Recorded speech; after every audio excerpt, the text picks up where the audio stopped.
Welcome to FYI once again. My name is Barry ZeVAN, and my guests today are Lorie and Joseph Croft, who own a business called the Celtic Croft in Brooklyn Park, Minnesota. And of course, as I often say, we say Minnesota because those of you watching in China would know that we're here in Minnesota. I think we have not many viewers in China. However, it's wonderful to welcome Lorie and Joseph. I've had the privilege and honor and pleasure to know them for several years now. And your store, the Celtic Croft, respectfully said, is like a cheap trip to Scotland. You don't have to pay the airfare, you don't have to pay hotels, anything. It's really true. And it's not because I love you guys, but it's just, nobody could ever replicate, in my opinion, a store like as you have. And of course you have catalog sales too, but so many items. So first of all, let's get some background. Joseph, you were born where? I was born in Panama while my parents were there. My dad was in the Air Force working at the Canal Zone.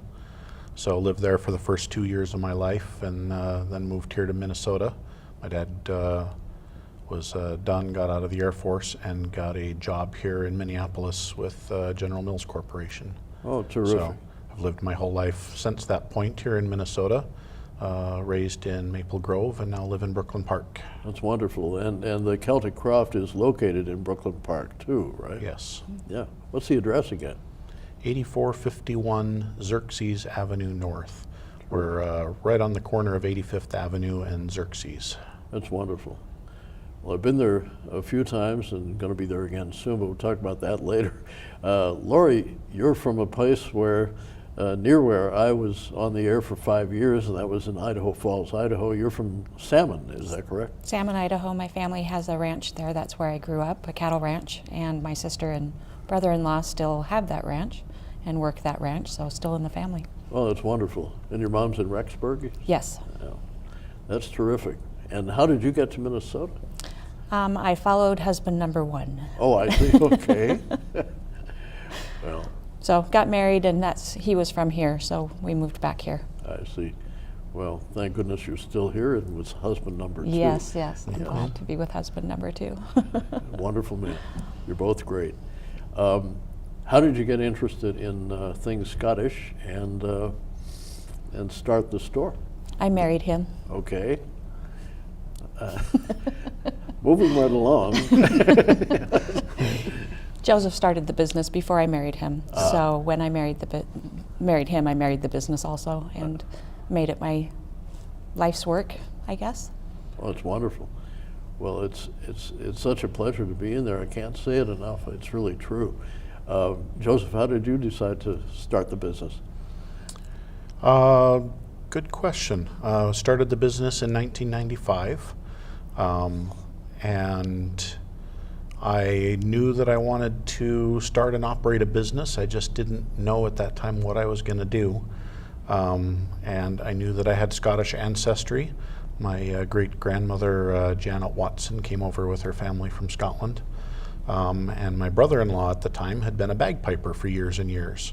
So he had invented his own variety of bagpipes, and I decided that I could sell those bagpipes for him. So our very first product was a small, quiet set of bagpipes designed to play indoors, which is very different from the really, really loud Highland pipes that you see and hear at events. So that was our first product, and very quickly after that we added the kilts and the tartan products, and it just grew from there. Oh, it's wonderful. Now, do you make kilts yourselves, or is it all from other places?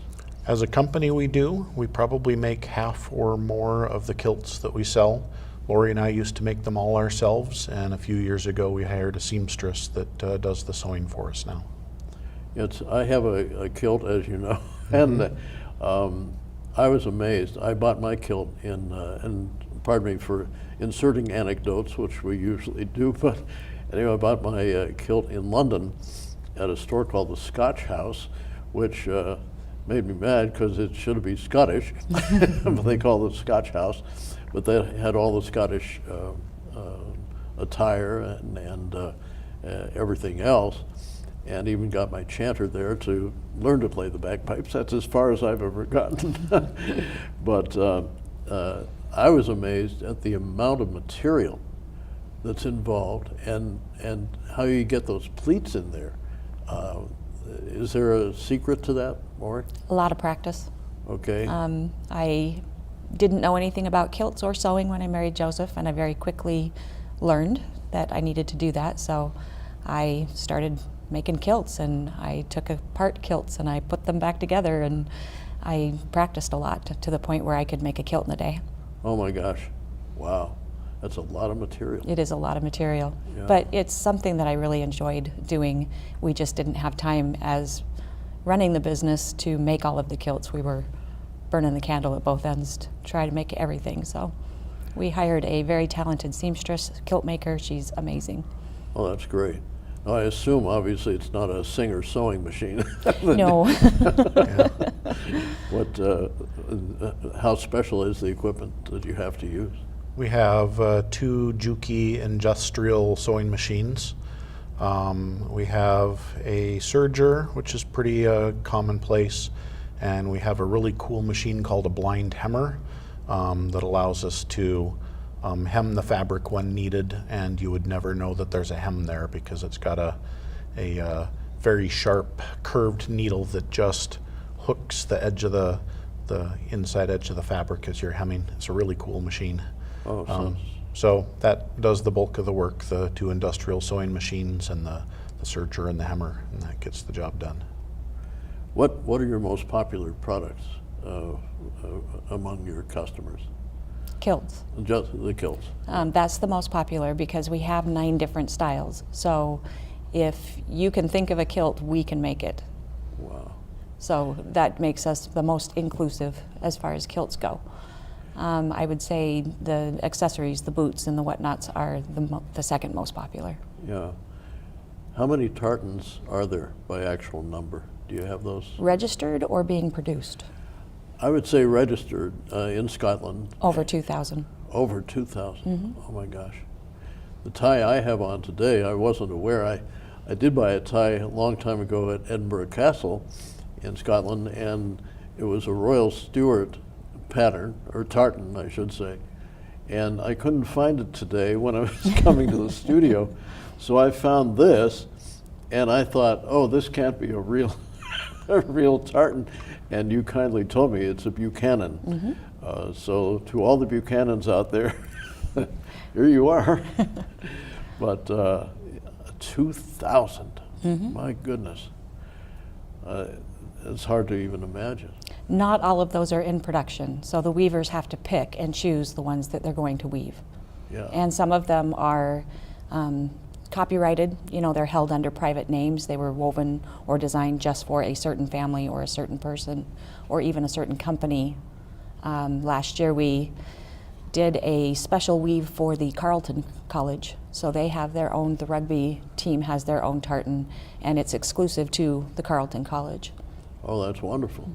Wonderful. So would that mean, excuse my stupidity here, would that mean there are 2,000 clans in Scotland? Families, names, Yeah. corporations, colleges, states. Minnesota has its own tartan. Oh my gosh. As president of the St. Andrews Society, I'm embarrassed that I don't know all of this. But anyway, go ahead. Recognized clans, there's around 200, and there's a whole lot of names that are associated with the clans. They call those septs, S-E-P-T-S. So you may have a major clan like Buchanan, but there might be 20 or 30 or more names of smaller families that at some point in history became associated with that clan. And also, every clan most likely has more than one tartan. So the Buchanan tie that you're wearing now is Buchanan Modern. There might also be a Buchanan Weathered. Well, there's a Buchanan Weathered, a Buchanan Ancient. There's probably a Buchanan Old Ancient. So sometimes there's a red version and a green version and a black version. And Stewarts, I think, have maybe 30 tartans, if I was just going to take a guess. So you look at those 2,000 or more tartans that have been registered, and a lot of them are private, but then you may have a dozen per clan beyond that of the major clans on the list. Well, that's fascinating. What about other items?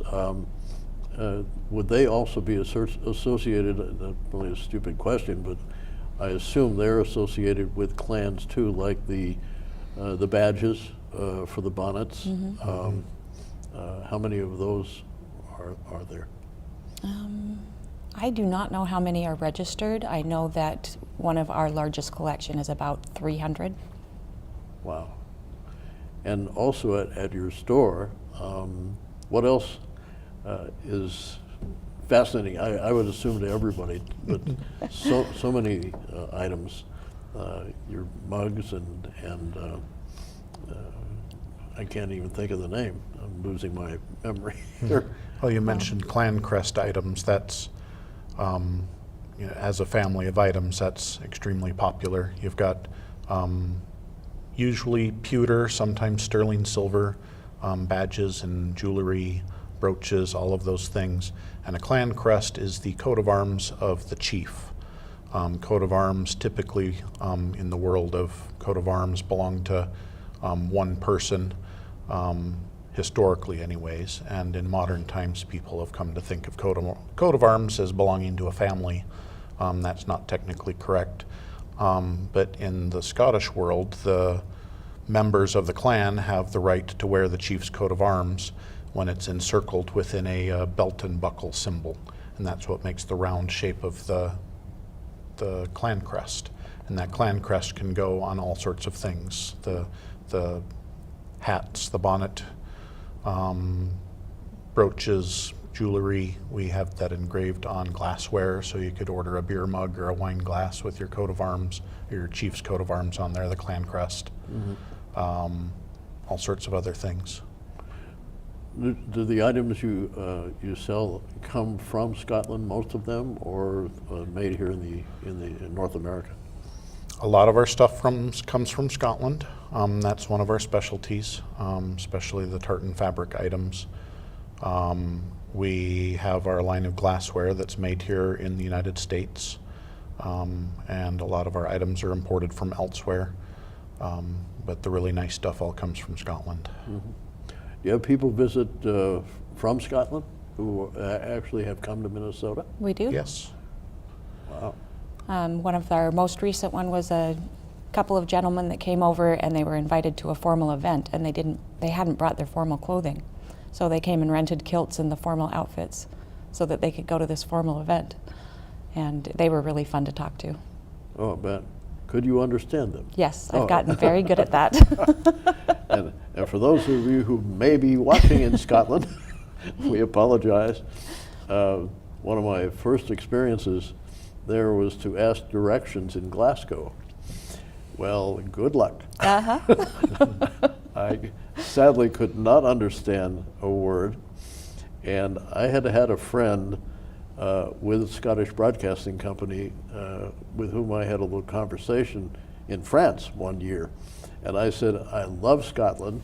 I would love to be on the air in Scotland as a newsman or announcer or whatever. He said, Barry, he said, they wouldn't understand you. No. I'm saying, what? I speak plain English. Oh, no, you don't. You don't speak plain English in Scottish. No. So, but eventually we got to where we wanted to go. There also is a fun thing to do over there, if I may interject. On the first trip, we were in a place called Alexandria, just north of Glasgow, just south of Loch Lomond. And the J&B Whiskey Factory was there. And I had some time to kill that afternoon, so I went into the factory and saw these lines of bottles, of course, coming, and they were spilling more on the floor than were going into the bottles. And the fellow who was guiding me, he said, he named a price, and I won't embarrass anybody by saying the price that he named that the bottles were before they left the factory. He said, however, after they leave the factory, the price goes up by about 25 times because of taxes and this, that, and the other. He said, but if you were going to buy it before it left this building, anybody could afford it. So Interesting. it was fascinating to, you had to be there. Anyway, so, but what a beautiful country. My friends in England who watch my other show, my retro weather show, I just got an email from them this morning that they were watching, and they went to this village, my favorite village. It's called Luss, L-U-S-S, and it's just north of Glasgow, but it's like heaven on earth. But 15 miles west is another village called Helensburgh on the River Clyde, which is like night and day from the village of Luss. So Luss is just, it's on the banks of Loch Lomond, swans on the lake, and this, that, and the other. 15 miles west, casinos and TGI Fridays and Safeway superstores and so forth. So Wow. quite a contrast. Sorry for going far afield Oh, here. But that's interesting. so I have to ask, have you been to Scotland? We have not. We have 7 children, and we have spent the last 30 years raising 7 children, not to mention run a business. And Sure. so the kids are all grown up. We're finally empty nesters, and we're going to be planning a trip here in the next couple of years. Oh, good, So good. And when you go to Scotland, you don't expect to spend time at the TGI Fridays. You No. want to go get the local flavor. That's true. That was a surprise to me. When we drove across this little hill and got to that village with all that American stuff there. that's, Do you get any special requests that are really difficult to handle, or can you handle almost anything as far as items or clothing? good question. We like the suggestions, and if it's something that we can do, we'll most certainly make it happen. If it's not something that is repeatable, not so much. We're quite busy, so we have to pick and choose what things we're going to take on. Now, you also go around the country, or sometimes you go around the country to various shows. Tell me about that. Our first one this year is in Colorado Springs, and we'll be there in June. And then we have a few local games. So our Minnesota Scottish Fair is in July, and that's the 3rd weekend in July, right? In Eakin. I think so. I think so. Okay, Yeah. so 3rd weekend in July we're at the Minnesota Scottish Games, and the 2nd weekend in August we're at the Minnesota Irish Fair. Oh. I'm glad you brought up Irish, because for some people, they mix the two cultures in their heads, Irish and Scottish. Are they that similar? Well, they're just across the pond. Right. So the cultures have been, I don't know. How would you explain that, dear? There's been a lot of, historically they're both Celtic cultures. They're obviously unique in their own ways, but with only 20 miles or so of water separating the two islands, there's over the years been a lot of history of people moving back and forth.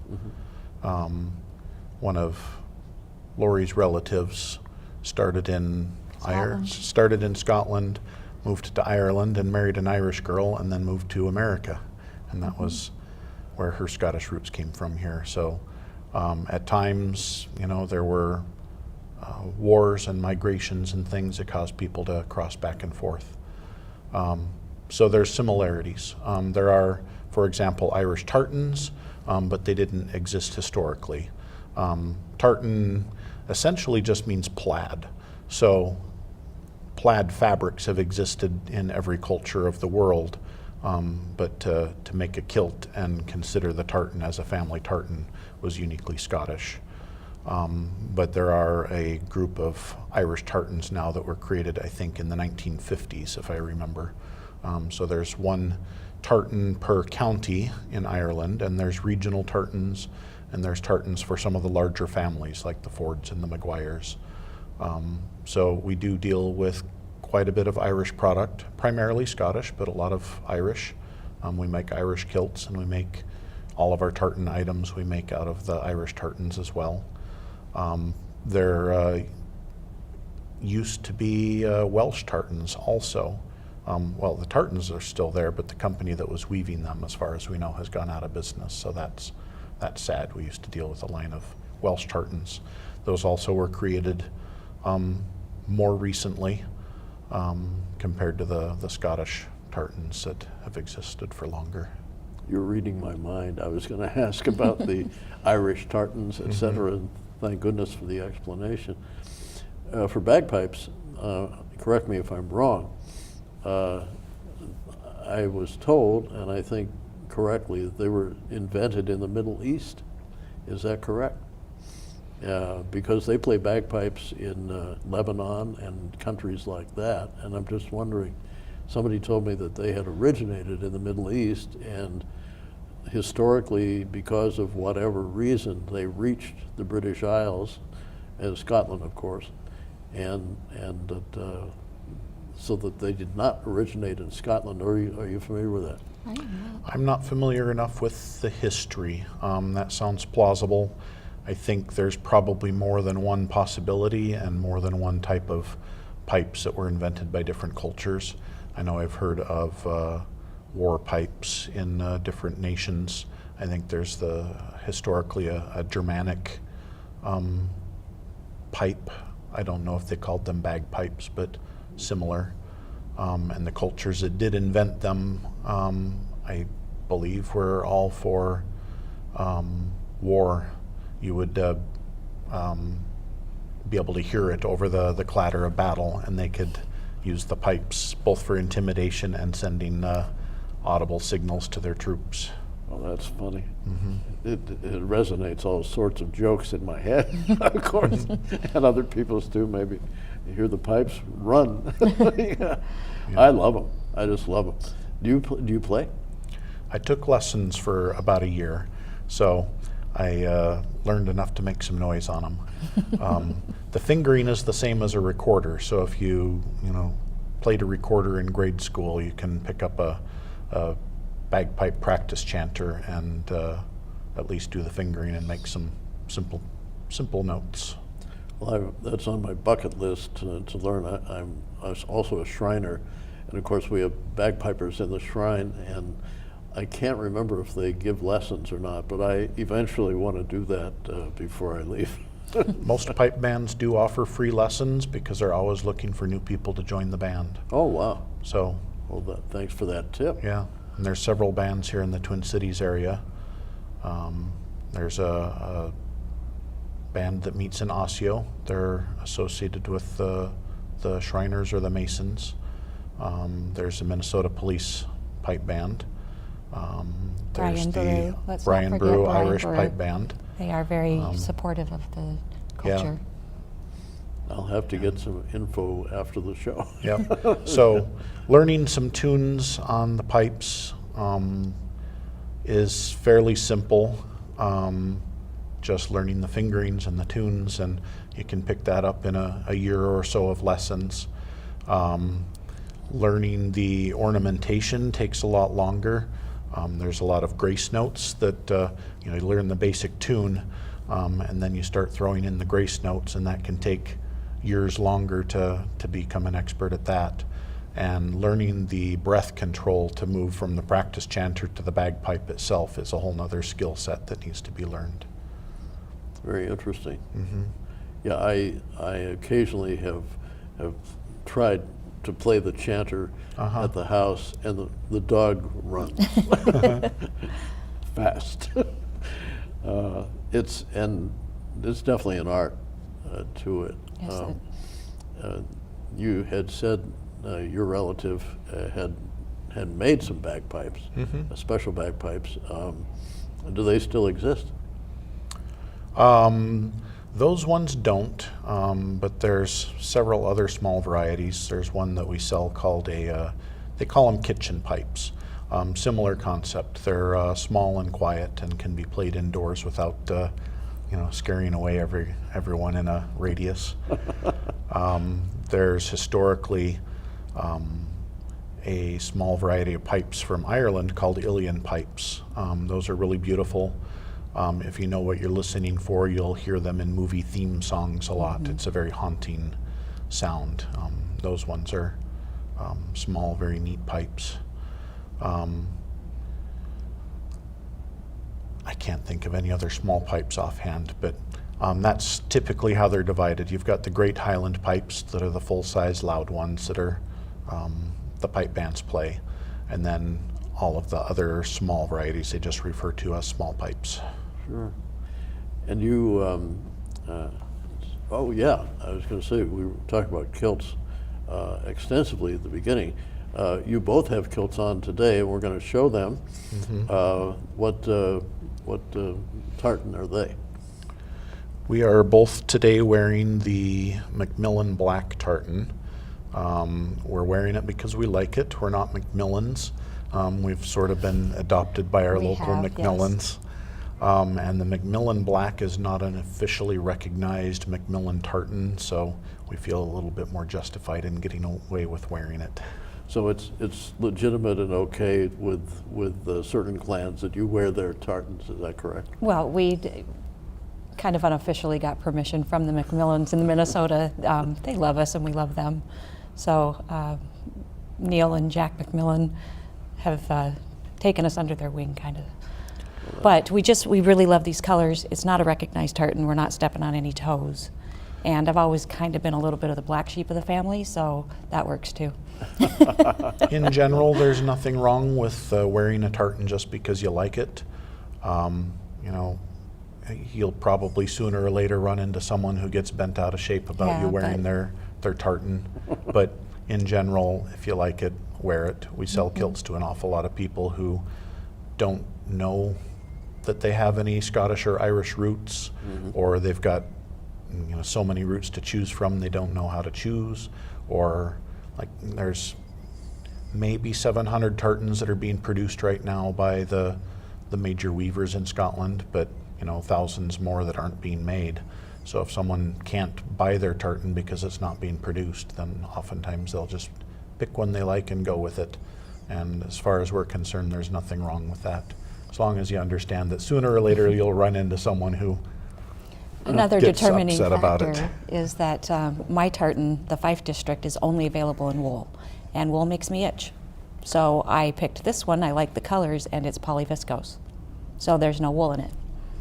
Well, you have both supplied us with a lot of great stories and a lot of knowledge that a lot of people don't know, including yours truly. Thank you so much for being here. And again, it's the Celtic Croft in Brooklyn Park.